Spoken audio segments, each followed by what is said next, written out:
Good afternoon and welcome to our conference. I'm Francesco Rocchetti, the Secretary General of ISPI and the Rome Med Dialogues Director.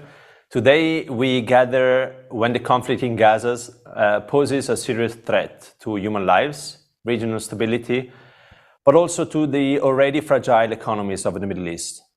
The ripple effect of this crisis could extend far beyond regional borders, impacting people, trade, as we are experiencing in the Red Sea actually, and altering regional power dynamics and potentially affecting global peace.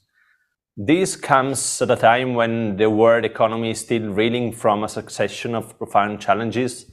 Well, the COVID-19, we all know now, the post-pandemic inflation, the Russian-Ukraine conflict, and now the escalating tensions in Gaza. As we delve into our discussions, a critical question looms over us, I think. What magnitude of impact will this current turmoil have on the global stage, already battered by these successive shocks? So this event aims to explore these pressing issues in depth with a great lineup of speakers who I'm pleased to introduce. BELHAJ, Vice President for the Middle East and North Africa at the World Bank. Thank you for being with us from Washington.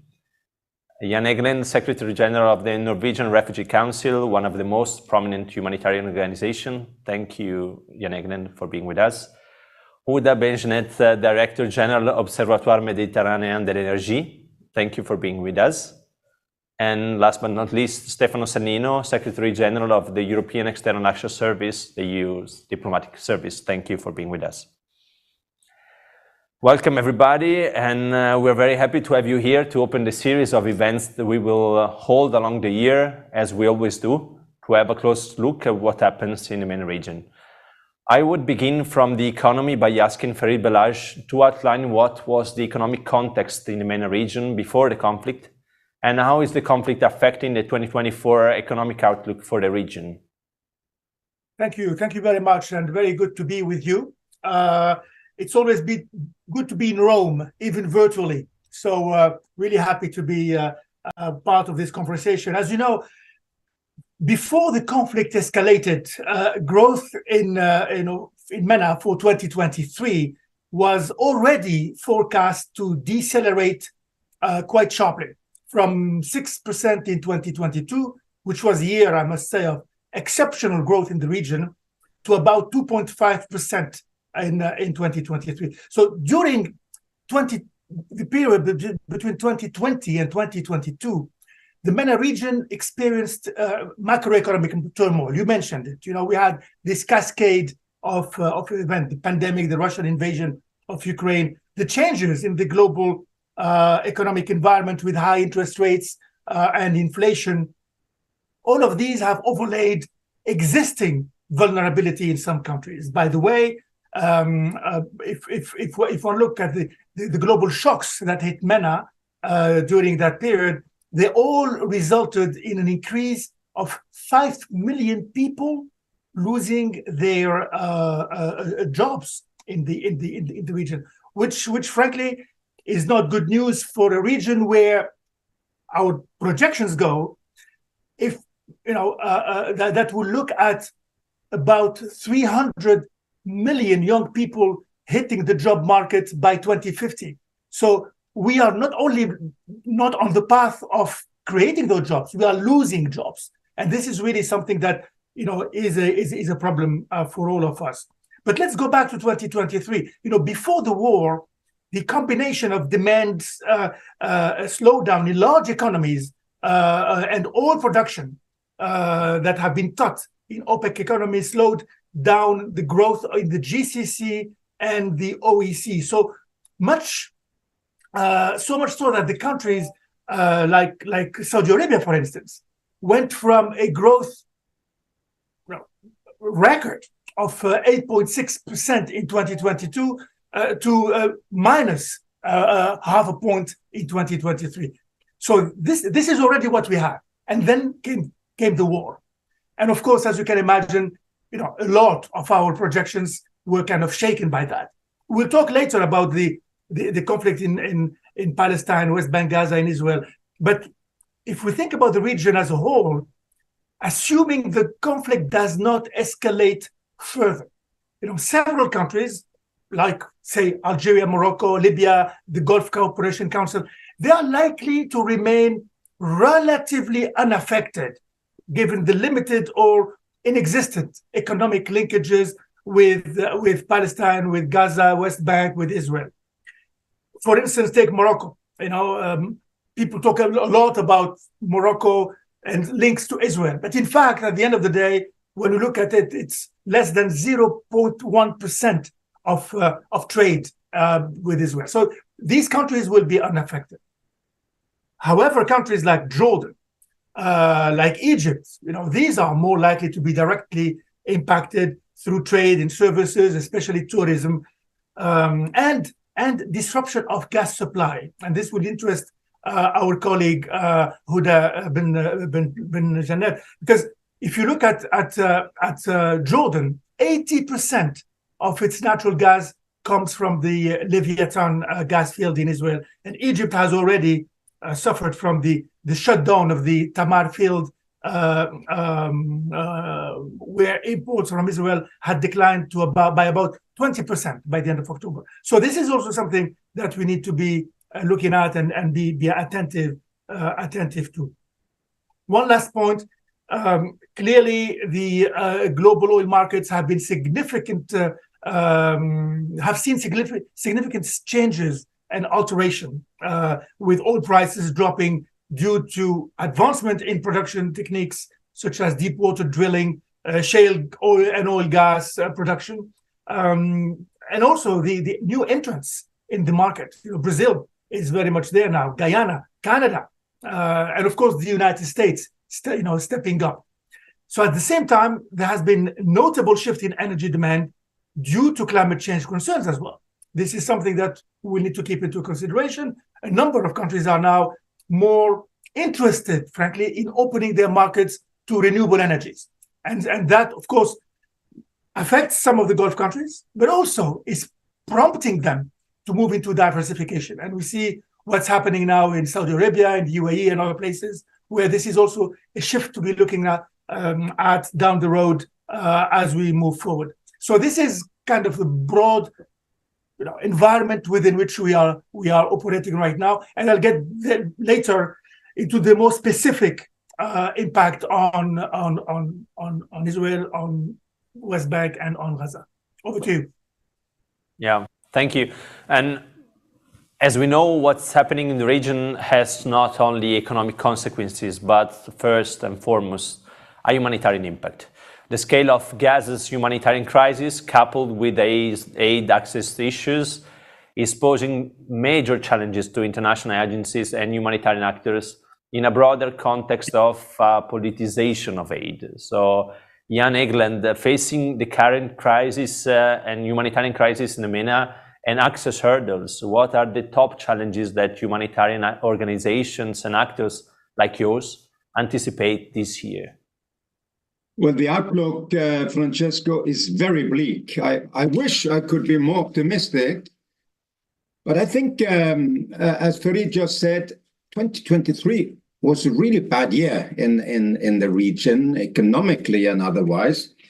I fear 24 could be even worse, which means that Europe, Mediterranean Europe, but Europe at large, up to Norway, where I sit and where there is a snow blizzard today, we need to understand the depth of the crisis in Gaza, where we haven't seen such a bombardment of such a trapped population over such a long period of time, meaning that today all of the population, 2.3 million, is completely destitute in Gaza.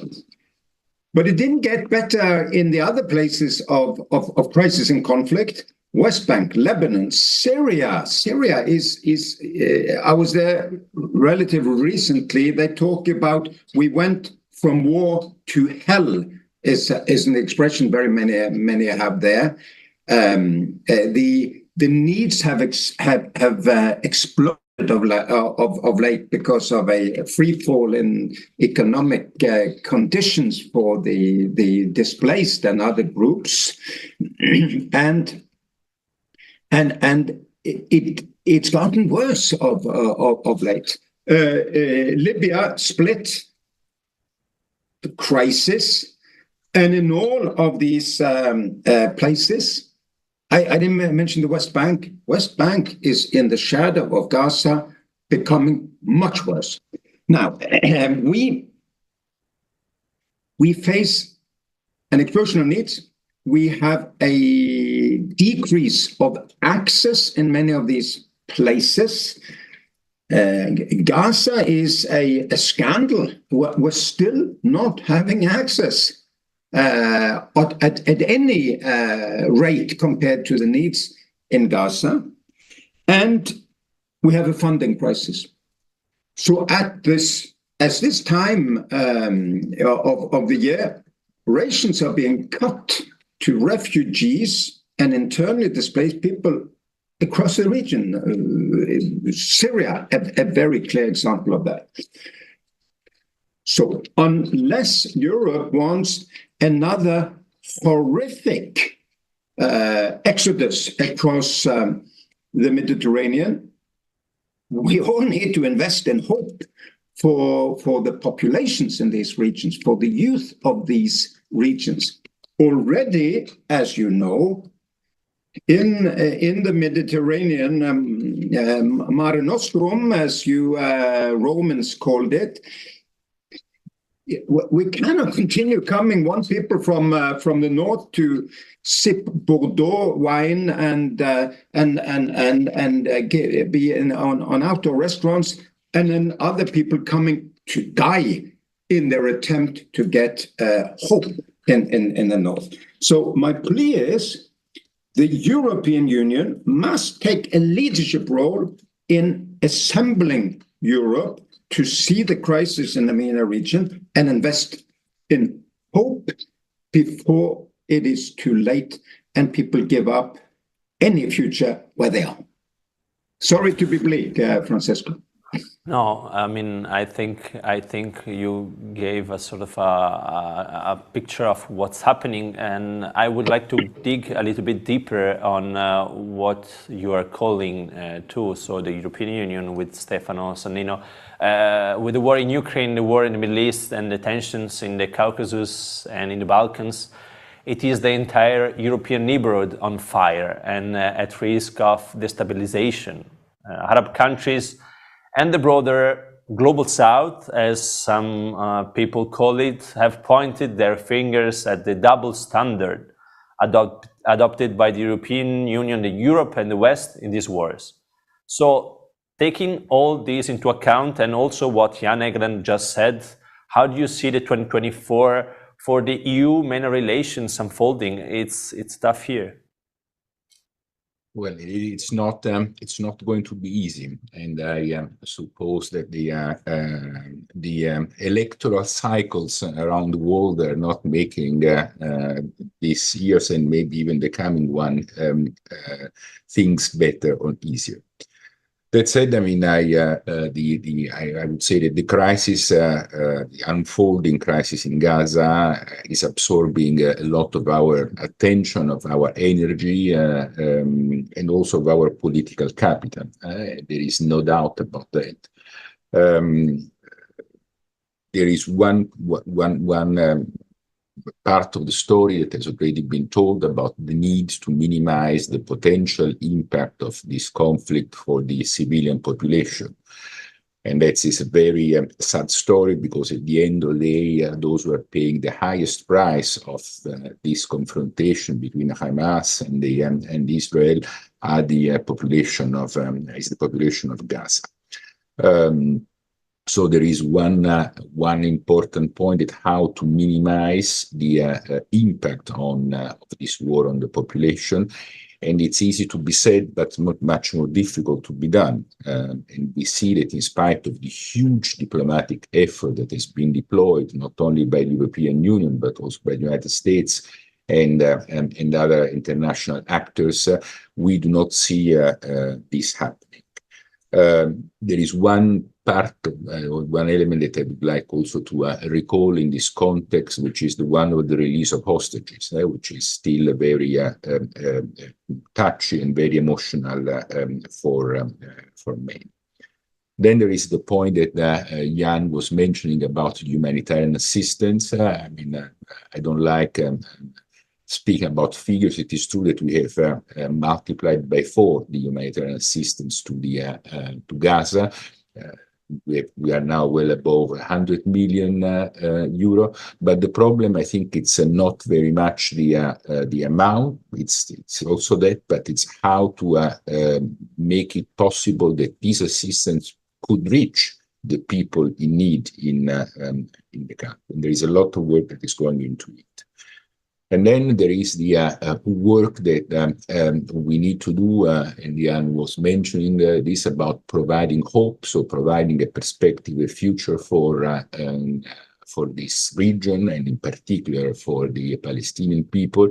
And it's the revival of the two-state solution. It has been very often said that somehow paradoxically now this situation is creating the conditions for a revival of the two-state solution that quite some time had been put a little bit on the side.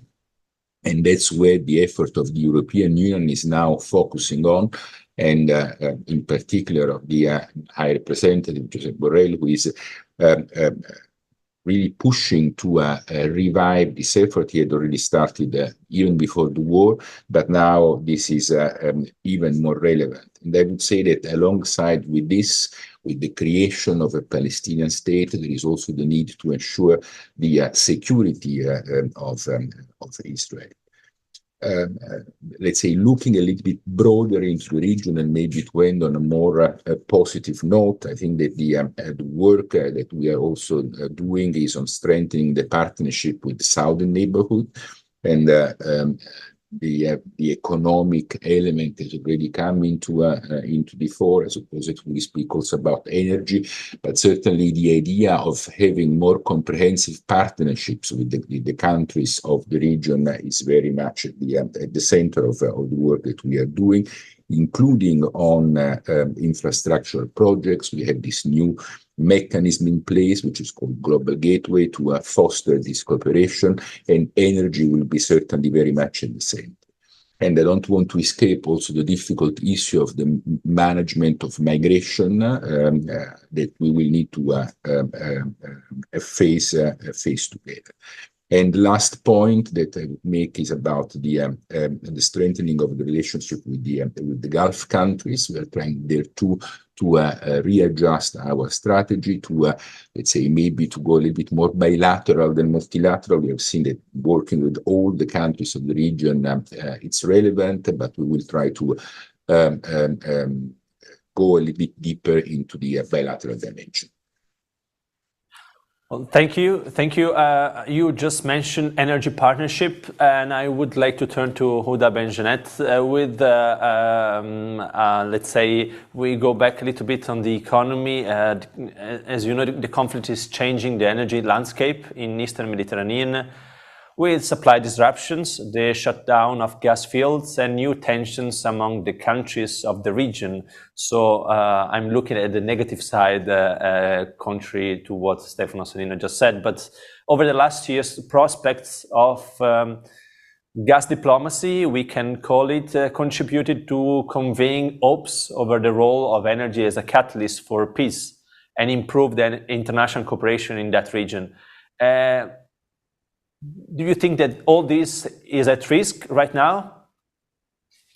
Well, thank you very much. I hope that you hear me well. Well, this is very, very difficult, very interesting, and very, very difficult question to answer in a few minutes, because we have well, several scenarios there, depending on how the future and how this conflict will evolve in the future.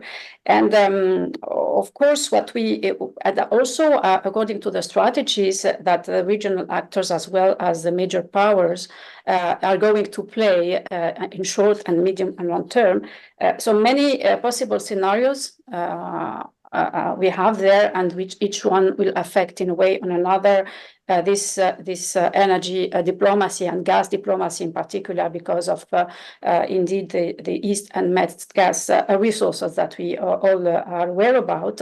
And so the scenarios, in my opinion, are ranging from a nice one in which the reason prevails, in which we will be able to find solutions that are fine for everybody, that all the parties meet their expectation, and we really find a solution and agree and implement this solution. In such a context, of course, we can say with no doubt that cooperation will be strengthened, and in particular initiative like we have been contemplating with the East Med Gas Forum will be reinforced, and the role of energy as a catalyst for peace and improved international cooperation in that region could become quickly a reality. So this is the dream, I would say. Then the worst would be a scenario, and in between there are many, that the conflict escalates, and this will have consequences not only on the energy sector in terms of cooperation, in terms of investments. So we will be having some difficulties in investing in infrastructure or whatever energy sector in the Mediterranean region, but we will also for sure, unfortunately, be contemplating risk, including for the world trade. We have been here again seeing the impact of the increase in transport costs, and therefore also those of the components necessary even for the energy transition, in which all the countries are embarked and need to accelerate, and which are produced in the Far East. So these are really the extreme scenarios, and in between those scenarios, many are possible and will have for sure different impacts. But since and as the crisis in the region is continuing, which, by the way, it's not one crisis, but we are facing polycrisis, energy, climate, in addition to this crisis, the ongoing conflict could make it more difficult to develop new energy infrastructure projects in the region, as investors, as I said, may be hesitant to invest in projects that could be disrupted by the conflict. This could also slow down the region's energy transition and make it more difficult to achieve its climate goals. And we know that this region is a hotspot for climate change, and we need to accelerate the energy transition, both for energy security target, but also to address this climate issue. So the conflicts, we see that the conflicts has raised questions about the viability of gas diplomacy as a tool for peace and cooperation in the region. If the conflict escalates, it could damage the trust and cooperation that have been built and we have been contemplating between the countries in the region in recent years. And this could make it even more difficult to develop joint energy projects or to cooperate on other issues. In such a context, the future of energy cooperation in the East and the Mediterranean region seems really uncertain. So, as I said, it's difficult to answer. And if the conflict can be resolved peacefully, yes, there is still a possibility that gas diplomacy could play a role in fostering peace and cooperation in the region. However, if the conflict escalates, it could set back the region energy transition and make it more difficult to achieve, including its climate goals. Despite the challenges, there are a number of opportunities that countries in the region can seize to promote peaceful cooperation on energy issues for the individual and mutual and regional benefit. First one is to continue to engage in dialogue and negotiations to enhance trust and trying to resolve the underlying issues that are causing the conflict. Second is to enhance confidence building measures, also through information sharing, agreeing on joint energy projects, and enhance regional dialogue supported by regional organizations such as our organization. Most of these countries have engaged and approved to apply to the global pledge for renewables, for energy efficiency recently in COP. So no one single country can make it by itself, and definitely cooperation is very important in the energy field. And we have seen, by the way, that sometimes crises can lead to resilience. And I think that the best example that we can give here is how the European Union was able to replace the Russian gas in an amazing time. So something and a lot can be done, but definitely so future is uncertain. We have many opportunities to seize, and we hope that we will seize the most peaceful one in order to come back and even improve gas diplomacy, and the future for our region. Thank you. Thank you. Can I follow up a little bit on how instead you see the current energy market impacts? We have seen that the impacts of the war seemed minimal, but now we have something new. We have what's developing in the Red Sea. And so I wanted to ask you whether you could share some more insight on what you see as potential long-term effects of this conflict, because not everybody saw this coming in the Red Sea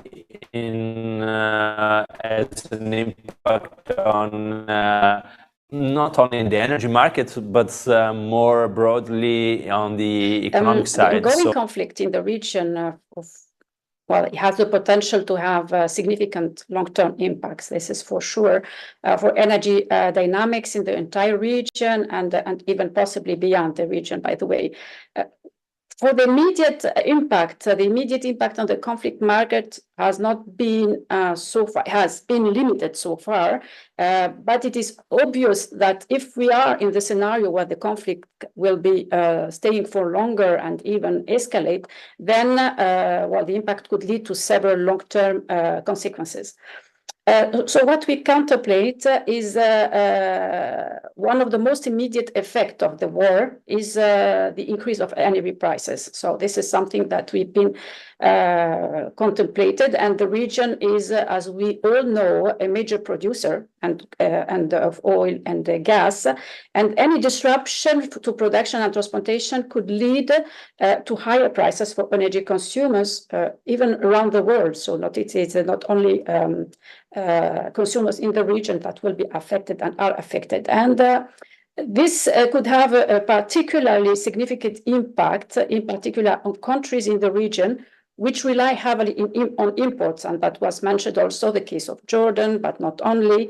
And not to forget the negative impact on the socio-economic of the affected exporting countries. So both parties will be negatively affected.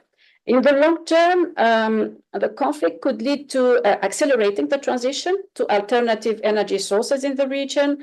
As energy prices rise, so countries in the region can find how to say, they find more motivation, an increased motivation in order to invest in renewable energy sources, what they are doing so far. But that could be an argument to go faster in renewable energy sources, investing and exploiting the resources, and solar and wind. And we all know that the region is endowed with huge resources for energy and renewables. And this could have an impact, by the way, on the environment as well, which I mentioned, tackling these climate change issues in the region, and at the same time reduce the region reliance on fossil fuels. So this is a positive, if we can say that way, impact that could raise from this problem. Another issue is that the conflict could also exacerbate existing regional tensions, and that has been mentioned, but also particularly on energy resources. And you know that the region is the home of major oil and gas fields, and the history has shown that there are a lot of competition between these countries and even conflict between countries over the access to these resources. So we see here a risk that a prolonged conflict could lead to increased militarization and increased instability in the region, which could further disrupt infrastructure projects in the region.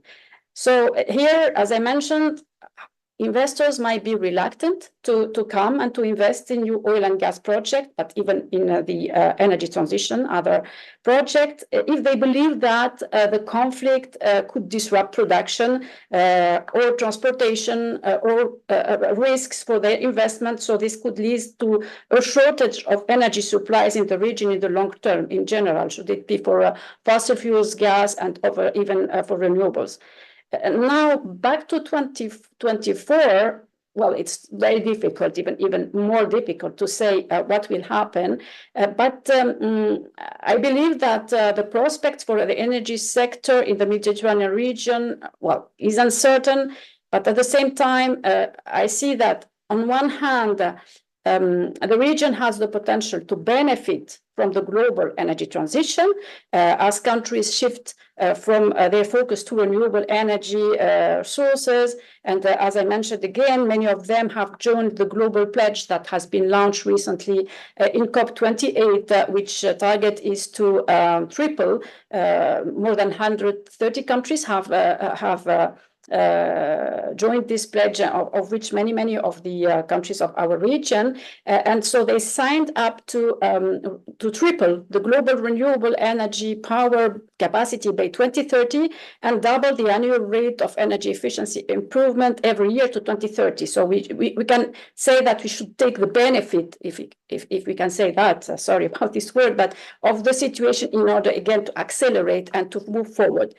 On the other hand, the conflict could have a significant negative impact on the region's energy security, and the overall outlook will depend on the course of the conflict from one side and the willingness of the countries in the region to cooperate on energy issues from the other side. So to conclude, I see three ways to mitigate the impact of the conflict, kind of no regret options in all cases. First one is to invest in renewable energy sources that will help to reduce the region's reliance on important hydrocarbons and make it less vulnerable to price shocks. Second one is to promote energy efficiency. So this will help reduce energy consumption and reduce the need for few new investments in energy infrastructure. So measures have to be taken now in order for this to happen. So there is a kind of urgency to take the adapted measures and decision in order for this to happen. And third, and last but not least, enhance regional cooperation and regional market integration on energy through, for instance, resource sharing, coordinating energy policies, and investing in joint energy projects. Thank you. Thank you. I think what's happening, of course, has humanitarian impacts, but the economy is what is sometimes the word. And when I say the word, I mean countries who are not affected by this are most worried. So I wanted to go back to FERID BELHAJ to assess what is happening on the ground in Gaza in terms of economic impact. The West Bank, Gaza economy in the last months have shrunk, we know, but what you see as a prospect for these parts of the world affected by a war with the protection of the war. Yeah, no, thank you very much again, Francesco. Maybe just a quick word, building on what Jan and Stefano mentioned, the whole issue of migration, I believe it's really at the heart of what's happening around the Mediterranean. We need, yes, what's happening in Gaza and Israel and the West Bank is absolutely, disastrous. But there is something else happening, around our region, and that is really absolutely fundamental. Earlier I mentioned that our projections, show that by current demographic trends, by 2050 we'll be looking at 300 million young people knocking at the door of the job market. I've been saying this for the last very, very many years, from the day I started in this position 6 years ago. And you know what? These young people will not find a job in the public sector in their countries. There is no way. There is a need to rethink this role of the state in the economy in all of these countries in the southern part of the Mediterranean. But at the same time, there is a need for a much more open and aggressively positive policy from the North. And that's what Jan was mentioning. It is impossible to sit there and think that something will happen and that this thing will go away. It's not going to go away. Africa is going to be looking at 2 billion people in the coming few years, and these people do not have the platform economically to survive. So, there will be that pressure. So let's keep that in mind, just by way of yet another crisis that we need to be dealing with. Now, back to what's happening on the ground. This we feel very, very personal about, because we had staff trapped in Gaza for 6 to 7 weeks, and we were able to get them out, and it wasn't easy. And I must say that what they told us was horrendous, what they went through. Anyway, so this is just to make sure that, because there are numbers and charts, but there is also the priceless sheer number of death and of misery that people went through. And the conflict has already ravaged, in addition to that, vital infrastructure in the Gaza Strip. It has cast a very, very dark and heavy shadow on the economic activity in the West Bank. It's not just Gaza. The West Bank is also under tremendous pressure there. And this war on the population of Gaza and the West Bank goes again well beyond what economic figures and graphs can capture. I can give you tons of numbers here, but frankly, I would feel out of tune with the reality, the human reality on the ground. The number of poor is skyrocketing, and again, not only in Gaza, where we estimate that the overwhelming majority is currently living in poverty and experiencing acute food security. That we know. We see it on the news every day. But poverty is also increasing in the West Bank because of job losses, increased restrictions, and reductions in trade. And we estimate the poverty to be currently higher than in 2020, and even higher than at the height of the COVID, when it stood at about 27%. So we are looking at a dire human cost to this. I would not surprise you when I say that in Gaza the economic activity has essentially stopped, since mid-October. There's no discussion about that. But in the West Bank, again, the crisis is exacerbating pre-existing weaknesses, especially on institutional and fiscal sustainability. We in the bank, generally when we look at, our engagement in budget support, for instance, and that's what we're doing with the Palestinian Authority, along with the EU, by the way. And it's interesting to see that today, frankly, if you look at what's happening in the Palestinian territories, it's basically the EU and the World Bank. Those are the only games in town, which is quite a shame, because we see the rest of the international donors community kind of slowly moving out of that theater of operation, if I may call it that way. And I believe it's important to bring all of those actors back into the conversation. So the PA is facing monumental challenges to secure the basic functions and services, like paying salaries, teachers, health workers. Civil servant salaries have not been paid, or just partially, over the last few months, and this adds, of course, to the pressure at the household level. Now, let's talk quickly about the immediate future and the outlook for the West Bank and Gaza. That is, as you can imagine, currently extremely uncertain. Again, saying that an additional 6% shrinking of growth in 2024, and this is our projection, looks like a number, but that has direct, immediate impact on the livelihood of people, and frankly, on the stability or, relative stability of the Palestinian institutions. And we really need to make sure that we keep that kind of, basic level of stability in order to think about what everybody mentions as the day after, which is a concept that I've always had some problems with. But if we want to have something down the road, we need to keep some kind of stability and some kind of life into the Palestinian Authority. And look, one last point I'd like to make, again, to make it personal and to make it human. Think about the consequences on health and on mental health. In March 2023, a few months ago, we published a study on the prevalence of mental health conditions in the West Bank and Gaza.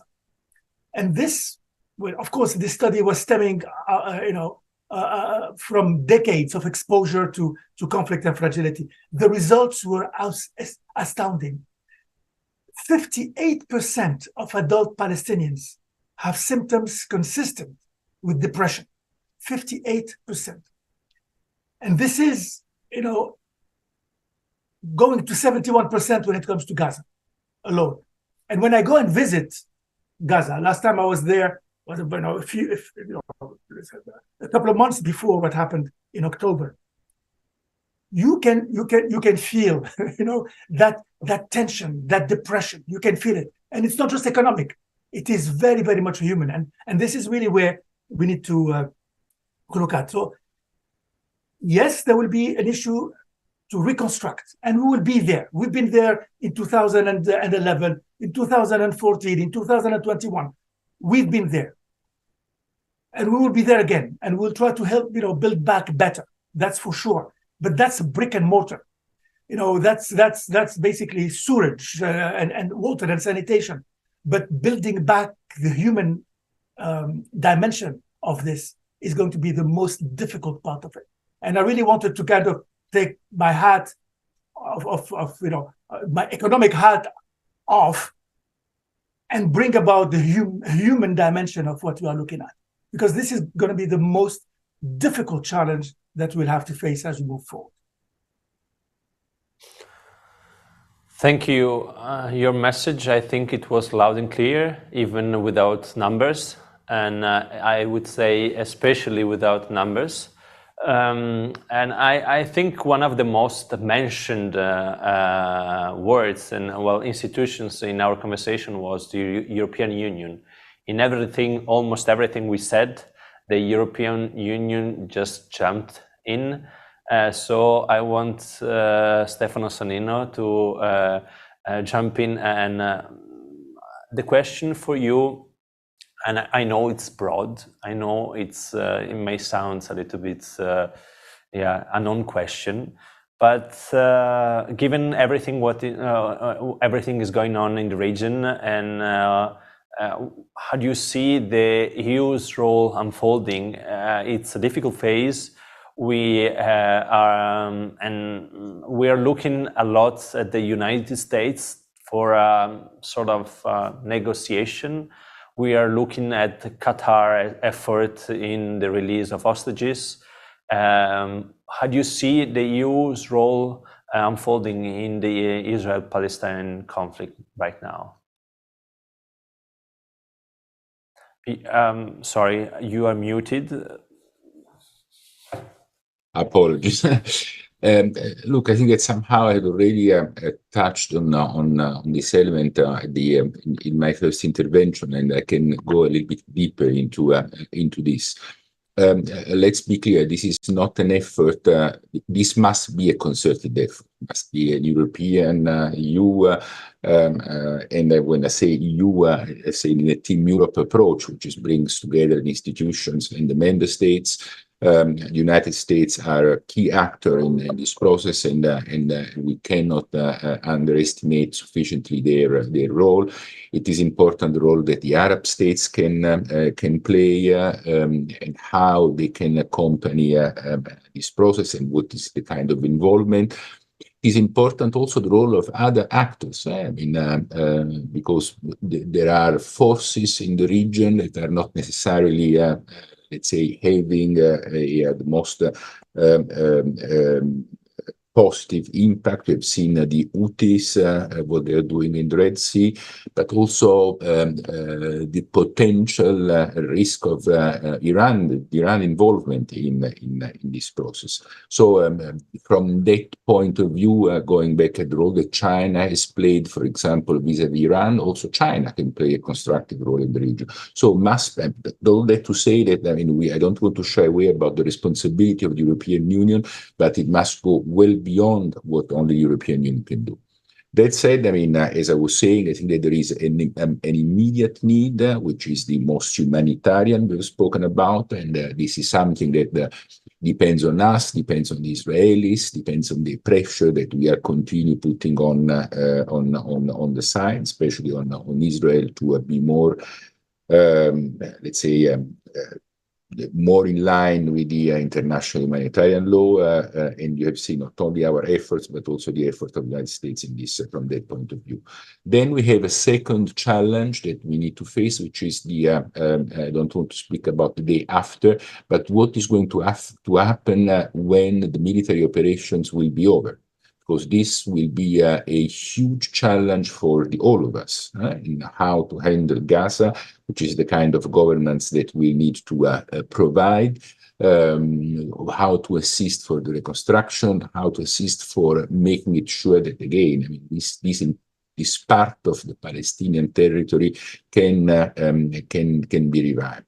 So, which is the role that we can play as EU, but is the role that United Nations can play. UNRWA is a very important actor from that point of view. And then there is the broader perspective, but it is important to provide the hope that also Jan was mentioning to the people, and it's very interesting the note of FERID concerning the human dimension. And in order to do that, we need to provide the possibility of a future for the Palestinian state. And so what I was saying before about the possibility of, as the European Council has requested, to have a peace conference that is not only a question of how to solve the specific crisis that we are facing, but how to solve the broader perspective. And again, comes back to the point of the two-state solution, which is another thing which is not very easy, because we speak about Gaza, but rightly West Bank has been mentioned several times, and the situation in West Bank is very problematic. I mean, the settlements, the fragmentation of territory, also the revival of the Palestinian authorities are all elements which are very important. And then alongside with this, we need also to solve another problem, which is the security of Israel, the recognition of the country, the fact of not being its existence not being challenged, and that's also an element that it is important. And then there is, if you want, the broader perspective in this moment, how to avoid regional escalation, how to enhance the freedom of navigation in the Red Sea, and all the other aspects that have been mentioned. So in all this, we are there. From the diplomatic part, I think that Borrell has been traveling the regions 4 times in this last few months. Same as for the Secretary Blinken, who has been, I don't know, if 6 or 7 times in the region. So there is a very huge diplomatic effort, also coordinated as much as possible. There is an element of a humanitarian component that I have already mentioned, and then there is this political perspective, and there is huge capital that we are investing in this. It's not easy. The position, I know that the European Union is not necessarily united in these issues. So bring together everybody around a common position is also an important part of the story. We started already back in September the idea of the Peace Day effort, as we call it. That is to say, once we have a peace, what can be done? Borrell co-hosted with the foreign minister of Saudi Arabia a forum in New York in the margin of the General Assembly, and now we are, how to say, broadening even more this framework together with Saudi Arabia and with other Arab countries, trying to imagine how could be shaped up a peace conference. This would be at the heart of the discussion that we will be having in a few days at the Foreign Affairs Council. We'll have a large number of Arab ministers around the table. We hope to have also in different setup also the Israeli foreign minister, because we need to push in this direction. If we want to put an end and a durable end to this conflict, we need to provide a durable solution, and that can only be again the existence of two states that can live in security, one at the side of the other. Thank you, Stefano Sannino.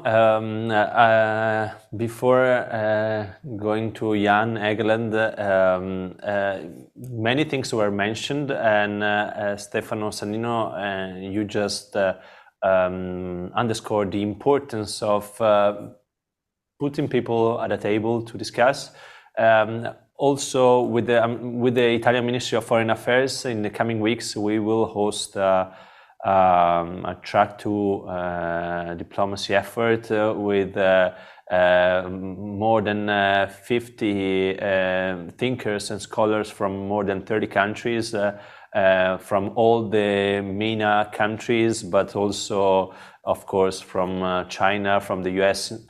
Everyone has to do its small part. We will try to do it. Of course, it will not change the world, but we are confident that it's important to try to imagine what will be not only the future of Palestine, but the future of the Middle East after this war, because it will reshape it.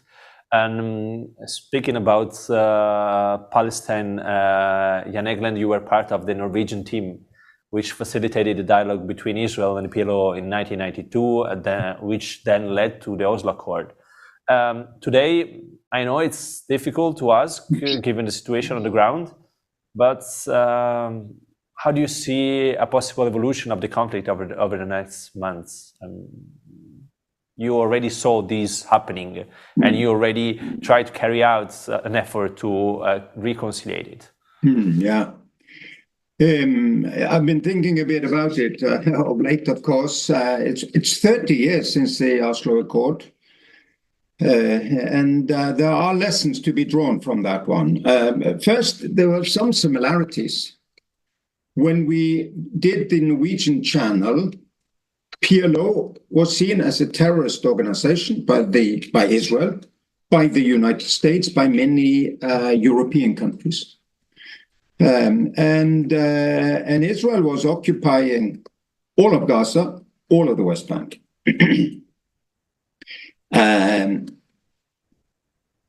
But in some ways, it's even harder now, of course, because of the settlements all over the West Bank, because of the split Palestinian scene.